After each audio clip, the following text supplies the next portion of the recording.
আমার ব্লাডের প্রয়োজন নাই, আমি রক্ত চাই না তোমাদের কাছে, তোমাদের কাছে গোশত চাই না,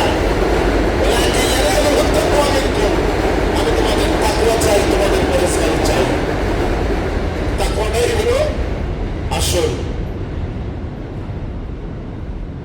এখন কোরবানি দিতে গেলে আপনাকে একটু ভালো গরু খুঁজে বের করতে হবে, দাগ খাল না থাকে, তারপরে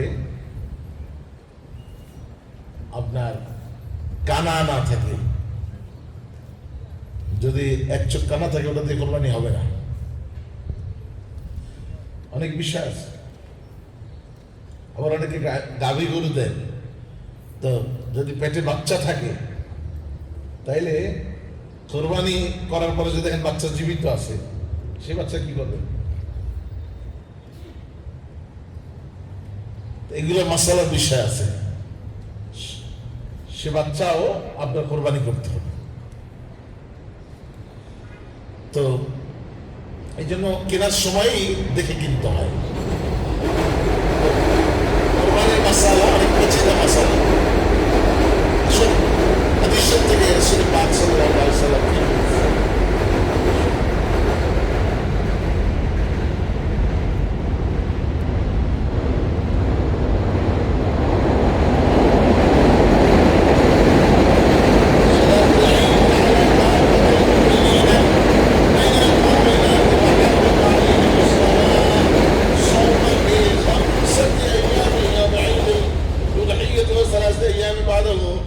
متتالية ويوم الفطر ضيافة من عنده للمسلمين والمسلمات।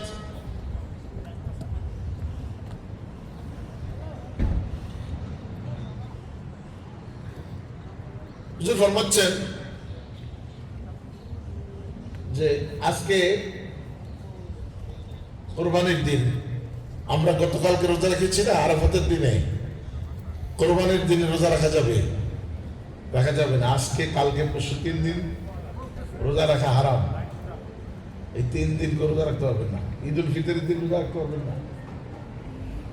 হ্যাঁ, বছরে 5 দিন রোজা রাখা হারাম। এছাড়া সব কয়দিন আপনি রোজা রাখতে পারবেন।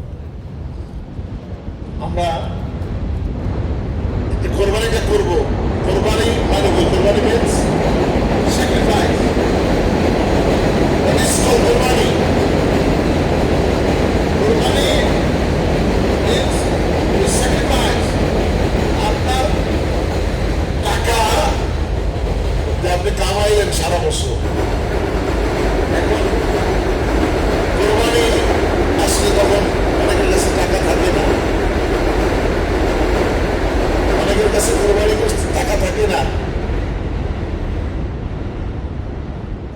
আবার অনেকে বলে যে বাংলাদেশে দিয়েছি, বাংলাদেশে তো আমরাও দিয়েছি। বাংলাদেশে দিচ্ছেন, এখানে বাচ্চাদেরকে কোরবানির গোশত খাওয়াবেন না। আবার কোরবানির গোশত অনেকে ফ্রিজ ভরে রাখে সারা বছর খাওয়ার জন্য। না, কোরবানি করার পরে গোশতগুলিকে আপনি কি করবেন? ভাগ করে তারপরে এক ভাগ ফকির মিসকিনকে দিয়ে দিবেন। এখানে তো ফকির মিসকিন নাই, কিন্তু হোমলেস আছে না, হোমলেস, ফকির মিসকিন ছাড়া। এই হোমলেস এমন এমন মানুষ আছে, আবার এমন এমন মানুষ আছে যারা হোমলেস না, কিন্তু ফ্যামিলি নিয়েই থাকে, কিন্তু কোরবানি দেওয়ার সামর্থ্য নাই। আবার এমন এমন মানুষ যে আপনার সাথে চলাফেরা করে, কিন্তু কোরবানি দিতে পারে নাই, সেই সুযোগ তার হয় নাই। আপনি তাকে কয়জনকে দেবো? আপনি যতজনকে পারেন ততজনকে দিবেন। ফকির মিসকিনের একটা হক আছে, গরিব গোরাবার হক আছে, আত্মীয় স্বজনের হক আছে। আত্মীয় বলতে শুধু রক্তের আত্মীয় না, আত্মার আত্মীয়, সেও আত্মীয়। তার পজিশন অনেক উপরে, কিন্তু আপনার সাথে উঠা বসা, কিন্তু কোরবানি দেওয়ার সুযোগ হয় নাই। এখন কি তিনি কোরবানির গোশত খাবেন না? অবশ্যই আপনাকে খুঁজে খুঁজে দিতে হবে। এটা হলো কোরবানির মাসআলা। বাক্স ভরে রাখা এটা যাবে না। সারা বছর খাবার দরকার নাই, আপনি একবেলা খান না, সারা বছর তো কিনেই খান। সারা বছর কোরবানির গোশত কিনে খান না, তো কেন আপনাকে এই কোরবানির গোশত ফ্রিজিং করে তারপরে খেতে হবে? কোরবানির গোশত ফ্রিজিং করে খাওয়ার দরকার নেই। এর মধ্যেই হলো আল্লাহ পাকের রহমত নিহিত রয়েছে, বলেন সুবহানাল্লাহ। আল্লাহ পাকের বরকত, আল্লাহ পাকের রহমত এর মধ্যে নিহিত রয়েছে। হাজী সাহেবানরা সারা পৃথিবী থেকে লক্ষ লক্ষ হাজী ভাই বোনেরা পবিত্র মক্কাতুল মুআজ্জামায় আরাফাতের ময়দানে উপস্থিত হয়েছেন। সেখান থেকে গতকালকে মুজদালিফায় রাত্রি যাপন করে তারপরে আপনার সূর্য উদয়ের পরে তারা সেখান থেকে রওনা করে আবার মিনাতে তাঁবুর মধ্যে এসেছেন। কেউ কেউ সরাসরি জামারাতে চলে গেছেন এবং গিয়ে সেখানে বড় শয়তানকে পাথর মেরেছেন। জামারায়ে কুবরা 49টা পাথর মারতে হয়, 7 7 49। প্রথম দিন বড় শয়তানকে 7টা এবং দ্বিতীয় দিন বড় মেজর ছোট 3 শয়তানকে 3 7 21টা, আবার তারপরের দিন 3 7 21টা, এই 49টা পাথর মারতে হবে। কিন্তু মিসিং হয়, একটা মারতে গিয়ে মিসিং হয়, এই জন্য আপনাকে 70টা পাথর কালেক্ট করতে হবে। কোত্থেকে? মুজদালিফার থেকে। হাজী সাহেবানরা গতকালকে মুজদালিফার থেকে এই পাথর সংগ্রহ করেছেন। যার যার পাথর সে নিজে সংগ্রহ করা, এটা উত্তম, বলেন সুবহানাল্লাহ। জোরে আওয়াজ দিয়ে বলেন না সুবহানাল্লাহ।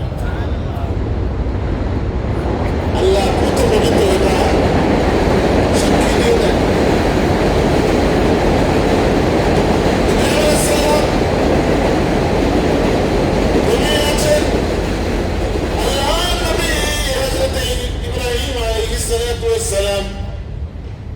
ঘুমিয়ে আছেন, আল্লাহ রাব্বুল আলামিন স্বপ্ন যোগে তাকে দেখাইলেন তোমার প্রিয় জিনিসকে তুমি কোরবানি করো।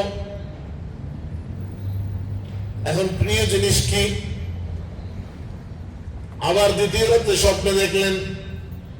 এইভাবে পরপর 3 রাত্রি আল্লাহ পাক দেখাইলেন সবচাইতে প্রিয় জিনিস তুমি কোরবানি করো। সবচাইতে প্রিয় জিনিস কি? হযরত ইসমাঈল আলাইহিস সালাতু ওয়াস সালাম, তার কলিজার টুকরা সন্তান, বলেন না সুবহানাল্লাহ।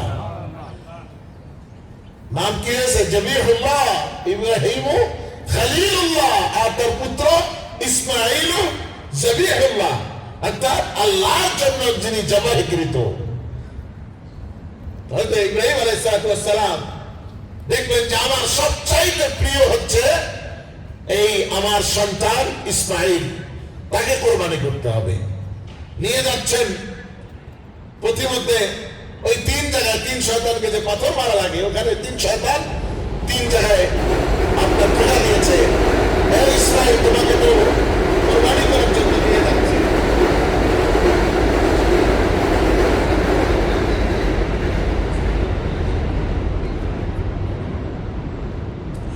এখন বলছেন যে ইসমাঈল তোমাকে তো জবাই করার নিয়ে যাওয়া হচ্ছে জবাই করার জন্য। বলছে আমার বাবা তার জন্য জবাই করবে, আল্লাহর জন্য। আল্লাহ পাকের পক্ষ থেকে নির্দেশ আসছে। তো উনি ওই ব্যাগের মধ্যে থেকে পাথর উঠাইয়া তারপর শয়তানকে মারছে। বিসমিল্লাহি আল্লাহু আকবার বলেন না হাজী সাহেব। হাজী সাহেব নাই এখানে? হাজী সাহেব কয়জন আছেন? হাত দেখি না প্লিজ, কয়জন হাজী সাহেব আছেন? ও মাশাআল্লাহ, অনেক হাজী সাহেব। জোরে বলেন বিসমিল্লাহি আল্লাহু আকবার, বিসমিল্লাহি আল্লাহু আকবার, বিসমিল্লাহি আল্লাহু আকবার। এইভাবে শয়তানকে 7টা পাথর মেরেছেন প্রথম দিন, বড় শয়তানকে। আবার যাচ্ছেন, ওই যে প্রতিমধ্যে আপনার মেজর শয়তান এখানে আবার শয়তান দেখা দিয়েছে যে আপনাকে তো কোরবানি করার জন্য নিয়ে যাচ্ছে, বলছে আমাকে আল্লাহর জন্য কোরবানি করার জন্য নিয়ে যাচ্ছে, বিসমিল্লাহ আল্লাহ প্রজা শয়তান দূর হ। এইভাবে 3 জায়গায় শয়তানকে পাথর মেরে তাড়ায় দিলেন। আর ইসমাঈল আলাইহিস সালামকে তার বাবা ওই মিনাতে যেখানে কোরবানি করে মিনার জমিনে সেখানে নিয়ে তারপরে শোয়ায় দিলেন। আর ইসমাঈল আলাইহিস সালাম বললেন যে আব্বা জান আল্লাহর হুকুম পালন করবেন, কিন্তু আমি যদি এর মধ্যে আল্লাহর হুকুম পালন করতে ব্যর্থ হয়ে যাই, আপনার যদি চটপট করি আমার হাতটা আপনি বেঁধে নেন। কেমন বাবা আর কেমন সন্তান, লাইক ফাদার লাইক সন, আমরা বলি না লাইক ফাদার লাইক সন।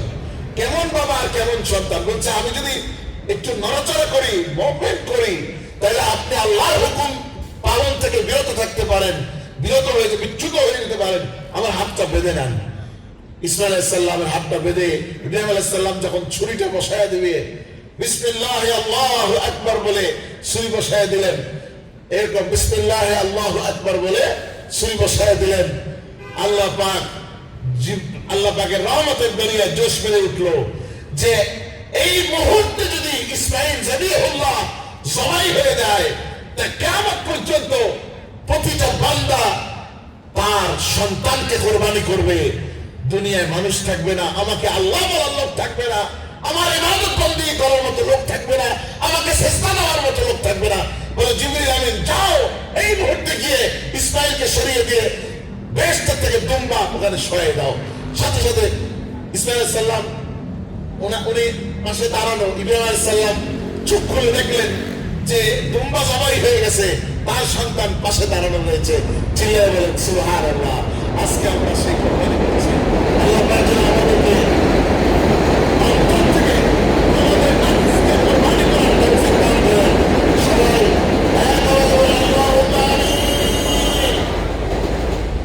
আমাদের আহলুল বাইত মিশনের পক্ষ থেকে আমাদের অনারেবল প্রেসিডেন্ট, বিশিষ্ট কমিউনিটি অ্যাক্টিভিস্ট জনাব জুয়েল চৌধুরী সাহেব আপনাদের সামনে এখন মসজিদের কিছু রিকোয়ারমেন্ট আছে, এগুলো আলোচনা করবেন ইনশাআল্লাহ। তারপরে আমরা নামাজ দাঁড়াই দেবো। আমরা কিন্তু দেরি করি নাই, কারণ অন্য সময় কিন্তু দেরি হয়, কিন্তু আজকে তেমন দেরি, কারণ 2-4-5 মিনিট এটা আরো দেখেন অনেকে আসতেছে, তাদের জন্য তো একটু ওয়েট করতেই হবে।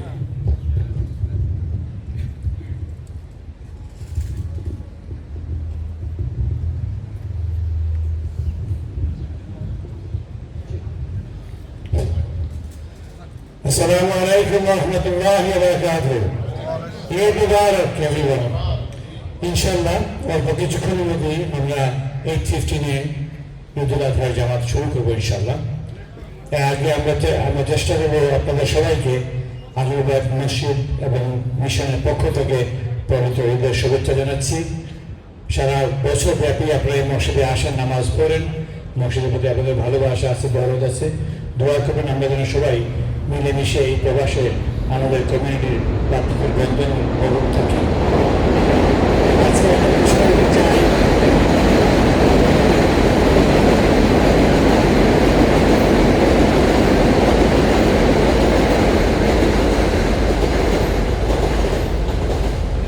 আমাদের উডসাইড এলভার্স্ট মেসপাত এরিয়া থেকে একজন বাংলাদেশি বংশোদ্ভূত মূলধারার রাজনীতি অংশ নিয়েছেন শামসুল ইসলাম। উনি এনওয়াইপিতে লিউটেন্যান্ট হিসেবে কাজ করেছেন। ওনার পক্ষ থেকে আপনারা সবাইকে জানিয়েছেন ঈদের শুভেচ্ছা এবং সালাম, এবং সবাইকে স্মরণ করে অনুরোধ করেছেন আগামী জুনের 3 তারিখে নির্বাচনে যাতে আমরা সবাই ভোট দেই। Mohammad Shamsul Islam, retired lieutenant from NYPD, is running for assembly district party. তো আপনারা সবার কাছে উনি ভোট আশা করতেছেন, আপনারা একটু খেয়াল করবেন টু ভোট ফর হিম। আহলুল বাইত মিশন মসজিদের পক্ষ থেকে আপনাদের সবাইকে আবারও বলছি ঈদের শুভেচ্ছা। ঈদের নামাজের পরে খুতবা শেষ করে দোয়া করে মসজিদের পক্ষ থেকে স্ন্যাক্সের ব্যবস্থা করা হয়েছে। কিছু সন্দেশ মিষ্টি বিতরণ করা হবে, আপনারা এগুলো খেয়ে তারপরে বাসায় যাবেন ইনশাল্লাহ। আমি আমার বক্তব্য দীর্ঘায়িত করছি না, ইনশাল্লাহ আমরা এই মুহূর্তে নামাজ শুরু করবো। আবার আপনাদের সবাইকে ঈদের শুভেচ্ছা জানিয়ে বক্তব্য শেষ করছি। আসসালামু আলাইকুম ওয়া রাহমাতুল্লাহি ওয়া বারাকাতুহু। সবাই হাজির, ঈদের নামাজে বছরে দুইবার আমরা নামাজ পড়ি, নামাজে আমাদের সবাই ঘুরে যায় তাকবীরে। খেয়াল রাখতে হবে যে আমরা